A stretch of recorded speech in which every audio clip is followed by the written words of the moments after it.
Bupati Nias Barat Hanoki Waru mengunjungi beberapa sekolah SD dan SMP di wilayah Kabupaten Nias Barat, untuk melihat secara langsung kondisi sarana prasarana dan kegiatan belajar mengajar di masing-masing sekolah yang dituju, Selasa, 10 Oktober 2023. Adapun sekolah yang dikunjungi Bupati Nias Barat dan jajarannya, yaitu SD Siana A, SD Mandrehe, SD Doli-Doli, SD Bukit Zaitun Tuhumberwa dan SMP Negeri 1 Mandrehe di Kecamatan Mandrehe. Kedatangan Bupati Nias Barat di beberapa sekolah tersebut, bukan hanya sekedar datang melihat-lihat saja kondisi bangunan sekolah dan sarana prasarana yang ada, tetapi ia memotivasi para guru dan murid serta menjanjikan pembangunan ruang kelas baru, RKB, rehabilitasi RKB dan sarana prasarana pendukung lainnya, sesuai kebutuhan sekolah.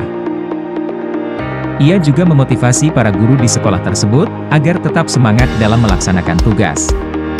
Begitu juga para murid, Bupati mengharapkan agar tetap semangat belajar untuk meraih prestasi yang lebih baik. Mendengar informasi pembangunan RKB dan rehabilitasi RKB serta pembangunan sarana prasarana di sekolah mereka yang dijanjikan Bupati Nias Barat, para guru dan murid di sekolah tersebut sangat senang dan bergembira. Terlebih-lebih para murid bersorak kegirangan, mengerumuni dan menyalami Bupati Nias Barat, mengucapkan terima kasih. Pada kunjungannya tersebut, Bupati Nias Barat Hanoki Waru didampingi Kadis Pendidikan Hadrianus Hia, Kadis Sosial Yudi Suprapti, Kadis DKPP Ernawati Gulo, Pelaksana Tugas Kadis Komunikasi dan Informatika Sonifati Sebuah, Kabak Keprotokolan dan Komunikasi Pimpinan Listia Mendrova, Kabid Sarana Prasarana Dinas Pendidikan Sudirman Gulo, dan beberapa staf lainnya.